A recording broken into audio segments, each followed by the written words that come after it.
Olha, eu acho que a ideia de coleção, ela sempre existiu na minha vida. Eu sempre gostei primeiro, de estranhar o mundo, de perceber as coisas do mundo, de perceber o que havia ali, aqui e por aí vai. Então eu acho que eu sempre tive um pouco desse espírito de querer colecionar coisas. As pessoas dizem muitas vezes, né, que nós colecionadores somos acumuladores. Eu acho que tem uma pequena diferença entre esses universos da coleção e do mero consumo de objetos. Eu acho que o que me fez colecionar já bem menino, então, assim, foi a vontade de ter algo por completar, sabe assim? Eu tenho esse, não tenho aquele. E também a admiração pela diversidade. Olha aqui, tem uma pedra azul, tem uma pedra amarela, tem uma pedra roxa fúcsia, tem uma pedra... Enfim, essa ideia da diversidade do mundo sempre me encantou mesmo. Na infância, meus pais me davam quadrinhos para poder incentivar a leitura, e aí, na medida que eu fui crescendo e vendo as diferenças de formato, as diferenças de estilos, eu resolvi juntar para poder formar essa coleção. E a mídia física, eu investi em quadrinhos até na pandemia, e aí, depois da pandemia, eu encontrei grupos de colecionadores de mídia física na internet, e eu já juntava filmes, só que em HDs. Só que o HD ele corre o risco de queima e eu perdia muito essa coleção. Então eu investi na mídia física para poder ter essa liberdade de quando eu quiser, o filme está na minha mão. Cara, eu costumo dizer que a minha paixão pelo Cruzeiro é uma paixão que vem de berço, ela ultrapassa ali as gerações, principalmente do lado materno da minha família. A minha mãe e a minha avó, elas são cruzeirenses, meu pai já é flamenguista, a família dele é flamenguista. Então, aqui em casa a gente sempre teve um cunho muito aflorado para futebol, desde a época de Copa, aos Jogos do Brasileiro, Libertadores, mas a minha maior referência mesmo é a minha avó materna, Dona Gersi, que tem hoje 91 anos. Colecionar como um todo foi uma coisa incentivada desde pequena pelos meus pais. Eu tive coleção de Barbie, de Polly, sempre tive um carinho muito grande por bonecas, então sempre tive a ideia de colecionar muito forte na minha vida. E a coleção de K-pop veio muito quando eu acompanhei em 2023 o primeiro comeback, né, que foi o Five Star. E aí eu quis colecionar os álbuns e veio através disso a ideia de colecionar os álbuns em si. Se eu fosse vender individualmente os meus livros e os meus vinis e CDs, aí é um valor bem mais significativo. Porque aí um livro ou outro passa a ter o valor real, né? É muito mais difícil, mas vamos imaginar que um livro custe hoje R$40 e o meu está em ótimas condições. Obviamente eu não vou vender ele por R$40, vou vender ele por 30. Mas, se for nesse grande pacote, ele sai por 10, por 5. Ou seja, o valor eu não sei calcular, nem de CDs, nem de vinis, nem de livros, mas é isso, passa muito pelo modo como você vai se desfazer dessa coleção financeiramente. Cara, então eu acho que, tipo assim, de gasto mesmo, num todo, é muito mais dessa frequência de ir aos jogos, né? Então, assim, eu sou sócio torcedor, gasto ali R$40 por mês pagando o sócio, fora o valor dos ingressos. Então, tem ingressos que varia de R$35 a R$40. Então, a gente coloca, eu não consigo ir em todos os jogos, muitas vezes por conta de horário, por conta da faculdade. Mas assim, a maior parte dos jogos que eu vou, então eu acho que o meu gasto maior não é nem com camisas, com itens, assim, é com os jogos em si, porque tem o trajeto de ida e volta, a comida, o ingresso, às vezes você tá lá, tipo assim, agora né, o Mineirão tem esse negócio da foto, aí você quer comprar uma foto legal que fizeram lá, então assim, eu acho que por mês deve ser tipo, bem mais uns R$200 aí por mês, se for olhar num todo, por jogos, assim, né, por mês. A gente tem que pensar primeiro essa ideia de que o colecionismo, ele faz parte da experiência humana, né? Então, o que o Alerta faz é propiciar uma ativação de alguns mecanismos que vão mobilizar a pessoa para ela encontrar esse objeto, né, que essa coisa que a atrai, e colocá-la em movimento para buscar isso. Agora, a grande dificuldade é que o colecionismo, apesar de ser uma característica do ser humano, a gente tende a juntar coisas que nos lembram algo ou que nos remetem a algo, porque isso é como se fosse uma extensão da nossa própria memória, né, da nossa própria história, da nossa própria identidade. Quando você coloca isso numa dimensão, vamos chamar assim, de busca e captura, né, ou numa dimensão hoje tecnológica mediada pelas redes sociais, você potencializa esse comportamento. Então você começa a envolver as pessoas num circuito de recuperação, né, perdão, de ativação de um comportamento de busca que parece ou lembra ou ele remete ao mesmo comportamento que a gente tem quando a gente está envolvido com um jogo. Então o comportamento da pessoa parece ser em busca de um retorno, de uma resposta que a alimente, né? A gente pode pensar no circuito dopaminérgico aí de recompensa, que vai levar essa pessoa a buscar satisfazer esse interesse para poder vivenciar aquele pequeno momento de satisfação. O que é interessante nesses circuitos é que eles não dizem propriamente da satisfação. O foco é da antecipação dessa busca. Então a grande preocupação da gente é que quando a pessoa entra num círculo, vamos dizer assim, patológico, de procura desses objetos, ela vai buscar muito mais, ou vai se emocionar muito mais pela busca pelo objeto do que propriamente por encontrá-lo.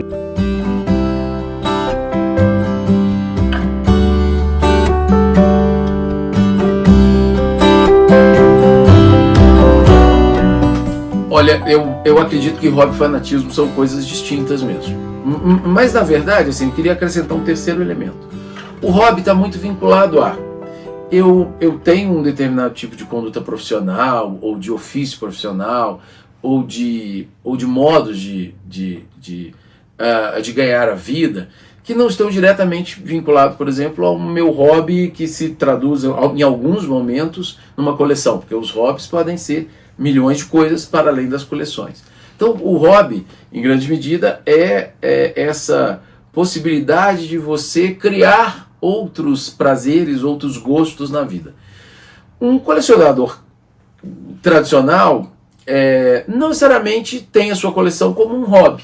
É, na verdade, parte de sua relação com aquela temática. Por exemplo, os livros não são um hobby meu. Eles são parte do meu ofício como pesquisador, como professor, como jornalista, e como escritor. Já a minha discoteca, os vinis e os CDs, eles são parte também do meu desejo de ouvir e de compreender a música e da minha trajetória como músico. Tive uma banda, 5 Rios, sou pianista, ou seja, eu não as considero tanto a coleção de livros, a biblioteca, quanto a coleção de discos como hobbies, mas como extensões naturais, no meu caso, inclusive da minha profissão, né? Nesse sentido, então, não é só hobby, é uma espécie de extensão da sua trajetória. Não vou pensar uma palavra específica para isso, mas não considero que a minha biblioteca e a minha discoteca sejam hobbies. Chegando então à ideia do fanatismo, né? Assim, o que eu acho problemático na ideia do fanatismo é você perder o controle sobre sua própria coleção, sobre o próprio lugar da sua coleção na sua trajetória, na sua vida, no que quer que seja. Então, assim, o dia que eu evitar as pessoas para comprar mais livros, ou que eu começar a me endividar para comprar mais livros, mais discos, ou que eu não quiser ir até os lugares porque não vou ter sociabilidade porque eu preciso comprar mais livros, ou que eu abro eu abro mão, por exemplo, da convivência, como eu moro com a minha esposa, porque ela vai ter que se acostumar agora, porque vão ser livros em todos os lugares, ou seja, aí há uma espécie de fronteira sendo atravessada, que é muito problemática. Aí nós temos a transição ou do hobby, ou desse lugar de ofício, como eu comentei, para uma espécie de doença. Ela pode ter, inclusive, efeitos físicos, mas principalmente uma doença mental, em que a pessoa passa a perceber que ela já não vive sem aquela coleção. Então eu acho que nesses momentos, assim como vícios outros, né, vício, dependência química e outros tipos de dependência, é preciso de olhar digamos, com olhares mais delicados e em algumas situações, procurar profissionais especializados, psicólogos ou até mesmo médicos, em alguma situação em que a coisa ultrapassar o limite do prazer. Eu acho que a partir do momento que começa a ter um descontrole, começa a perder o foco e você começa a gastar mais do que tem, como a gente vê em alguns casos, ou você começa a chorar porque não conseguiu, por exemplo, um item, isso se torna fanatismo. Você perde o prazer de colecionar aquilo. Já passei por momentos assim, que foi quando eu me afastei um pouco e falei assim, não, isso daqui tá fazendo mal para mim. E aí o fanatismo se torna esse mal dentro de um hobby.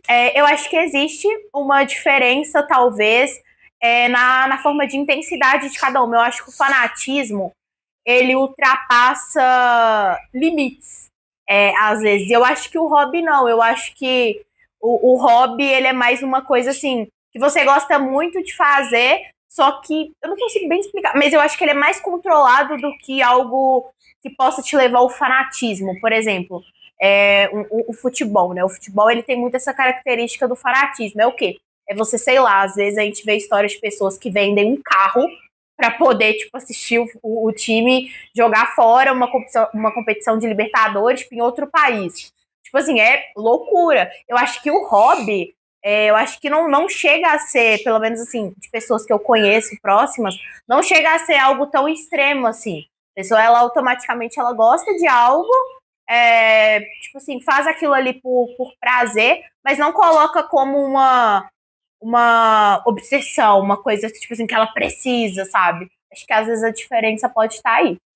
A gente que coleciona, a gente tem todo um cuidado. Uma vez por ano tem que tirar, tem que fazer a limpeza, tem que fazer manutenção. O móvel tem que ser limpo para não acumular ou sujeira ou um inseto. E o DVD é a mesma coisa, a mídia física. Ela sempre tem que estar sendo utilizada, senão ela perde a validade dela. Uma vez por ano eu acompanho a coleção. Então tem grampos de metal que seguram o papel, que eles enferrujam. Então eu, buscando na internet, hoje é uma fonte de muita informação, meios de fazer essa troca desse quadrinho. Então tem um material que você passa, o produto que você pode passar que não danifica o papel. Então a gente faz a limpeza. A própria gordura da mão, do manuseio, ela deixa um resíduo que depois vira um mofo no papel. Então a gente faz essa limpeza. E aí eu sempre que eu tenho tempo, igual eu estou de férias, nesse serviço, uma coisa assim, eu paro, tiro umas 20 no dia, e a meta é naquele dia eu fazer essa manutenção das 20.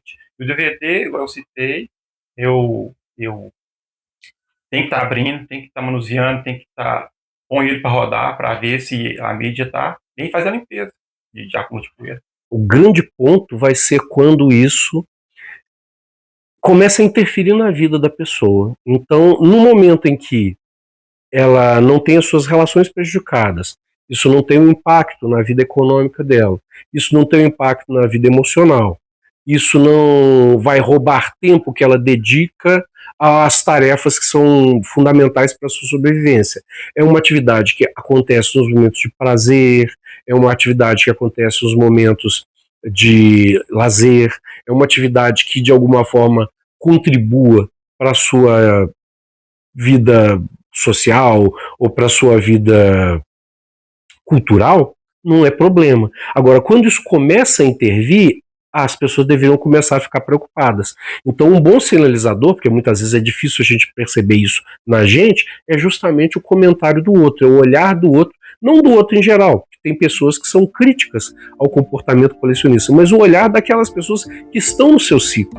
Quando isso começa a interferir nessas relações, o outro, aquele que gosta de você de fato, é o primeiro a sinalizar. E normalmente a gente prefere ouvir quem está no nosso métier, quem está no mesmo grupo, né, do que aquele que está fora. Mas às vezes quem está fora é justamente o termômetro, o alerta que pode nos permitir perceber isso.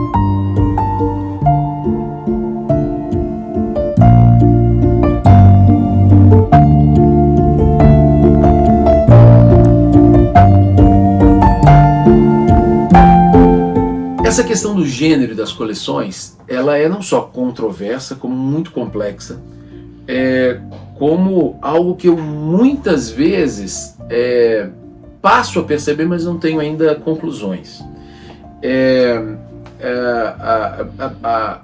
As mulheres, numa sociedade machista como a nossa, elas também vão sofrer julgamentos diversos, imagino, por suas coleções, né? Imagino que quem veja uma coleção de livros, uma coleção de discos, vai ter um tipo de julgamento, mas um julgamento que eu acho que vai ser mais leve com relação à mulher que tem coleção de vestidos ou de sapatos, né? É como se já houvesse um julgamento, por exemplo, da função de cada uma dessas coleções. Por mais que haja, como eu já disse, um julgamento com relação mesmo a uma coleção de livros, a uma coleção de discos, de vinis, eu imagino que essas coleções, por exemplo, de joias ou de roupas, ou de mulheres que colecionam livros e discos, ela será muito mais contundente. Então, as coleções em si, elas não têm distinção, né? Nós podemos desejar, independentemente do gênero, nós podemos desejar o que quer que seja. Mas eu imagino que os julgamentos sociais e estruturais contra as mulheres, eles sempre serão mais terríveis, né? Precisamos vencer isso de todas as formas possíveis. Eu percebo isso em algumas mulheres que sigo, por exemplo, fazendo crítica de música, o tanto que a crítica sobre a crítica dessas especialistas em música, ela é muito mais forte quando uma mulher está falando, por exemplo, de rock ou falando de jazz, do que quando é um crítico masculino, um crítico, ou seja, essa relação ela é muito mais tensa quando a gente fala do colecionismo das mulheres. Pra gente que tem esse hábito de criar conteúdos, de falar de esportes, de falar dos nossos times, a gente sempre, assim, as mulheres, né, a gente sempre tem que procurar pisar em ovos para falar de algumas coisas, a gente sempre tem que se provar muito mais do que os homens, isso é uma coisa muito nítida, até em questões de oportunidade de emprego, enfim, de tudo que você for fazer, você precisa se provar mais no ambiente do futebol, principalmente. É um ambiente completamente ainda masculino. Tem crescido, né, a presença feminina tanto nas arquibancadas quanto no meio do jornalismo esportivo, seja como juíza, narradora, técnica, enfim, tem crescido, só que a gente ainda acha que é um espaço ainda muito pouco pensado para nós mulheres. Então a gente tem que todos os dias, diariamente, enfrentar comentários machistas, misóginos, homofóbicos. Tipo assim, se você é mulher e você entende de futebol, você tem que provar para ele o que é um impedimento, você tem que provar e falar a escalação do seu time de 1921. Tipo assim, você precisa tá esse tempo todo se provando. Então é muito chato, é muito triste, mas eu acho que a gente tem que continuar sendo resistência, a gente tem que continuar resistindo para que a gente consiga ocupar esses espaços que também são nossos. Dentro do K-pop, eu vejo muito mais homens sofrendo preconceitos por colecionar principalmente membros masculinos, do que mulheres.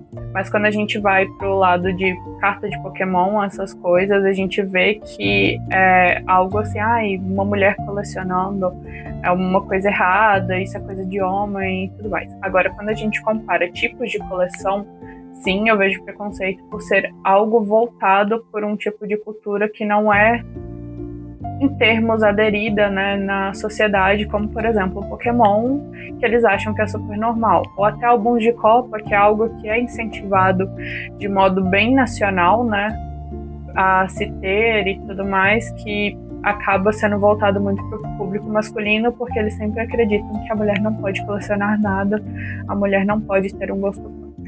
Existiu sim a hipersensualização das personagens femininas, e sim, os homens possuíam músculos que nem existem na anatomia humana, mas isso já foi sobrepujado, igual foi questionado.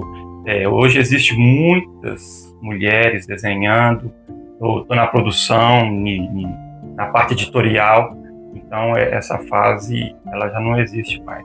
Então, ao longo da história, o homem ele é considerado como um ser produtivo, um ser assertivo, um ser que está sempre envolvido em alguma coisa, que tem uma relação com a produtividade e com o lucro, né? E isso acaba, dentro de uma determinada cultura, pintando ou colorindo as atitudes masculinas com um peso maior.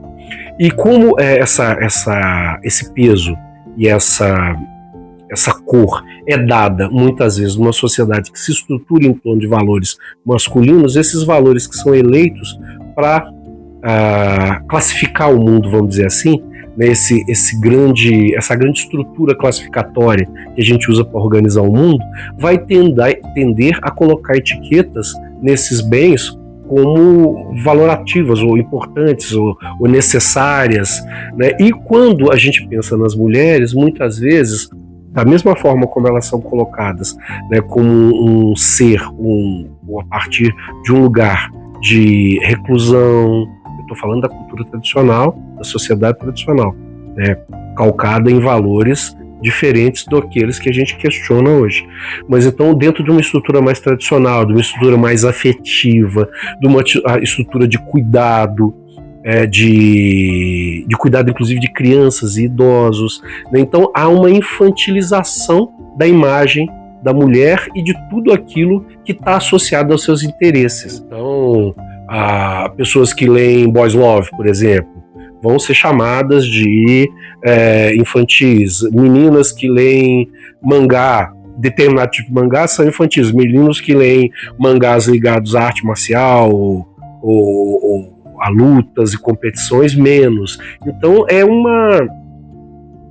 uma escolha estrutural, né? Da mesma forma que a gente pode pensar no machismo estrutural, que a gente pode pensar no racismo estrutural, a gente pode pensar também numa construção estrutural dessas atribuições de valor.